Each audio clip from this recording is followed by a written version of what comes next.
বেশ অনেকদিন পর তোমাদের সাথে একটা বেন্টো কেকের ভিডিও শেয়ার করছি। আর তোমরা দেখো আমার এই বেন্টো কেকের স্পঞ্জটা কতটা সফট হয়েছিল। স্পঞ্জ কেকের মেনই হলো এই স্পঞ্জটা। কেকের স্পঞ্জ তোমাদের যত বেশি সফট হবে, যত পারফেক্ট হবে, তত তোমাদের কেকের টেস্ট এমনি এনহ্যান্স হয়ে যাবে। আর এই কেকটা ছিল স্ট্রবেরি ফ্লেভারের একটা কেক। আমার রিপিটেড ক্লায়েন্ট এটা অর্ডার করেছিল। যাই হোক, তোমাদের সাথে আজকে বেন্টো কেক নিয়ে কিছু কথা তোমাদের সাথে শেয়ার করি।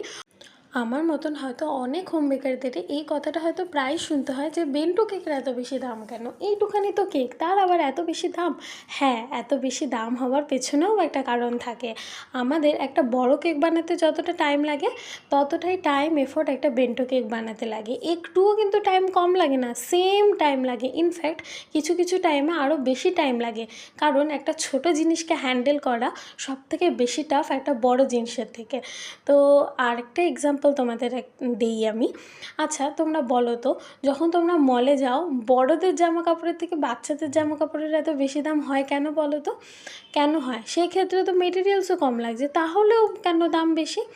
সব জিনিস তার সাইজের উপরে ডিপেন্ড করে না, তার উপরে দেওয়া পরিশ্রম, এফর্ট, টাইম সব কিছুর ওপরেই ডিপেন্ড করে। তো সেই জিনিসটা কতটা ছোট সবসময় সেটার বেসে জাজ করা যায় না। তাও আমরা চেষ্টা করি এই কিউট ছোট্ট বেন্টো কেকগুলোকে কাস্টমারের মন পছন্দ করে উঠিয়ে দেওয়ার। আচ্ছা, তোমাদের আজকে যে থিমটা দেখাচ্ছি সেটা অনেকেই হয়তো বড় বড় কেকে দেখেছো, কিন্তু আমি ফার্স্টবার এটা বেন্টো কেকে ট্রাই করলাম। তোমরা অবশ্যই জানাবে তোমাদের কাছে এই থিমটা কেমন লাগলো। চলো, আজকের জন্য টাটা, দেখা হবে নেক্সট ভিডিওতে। বাই।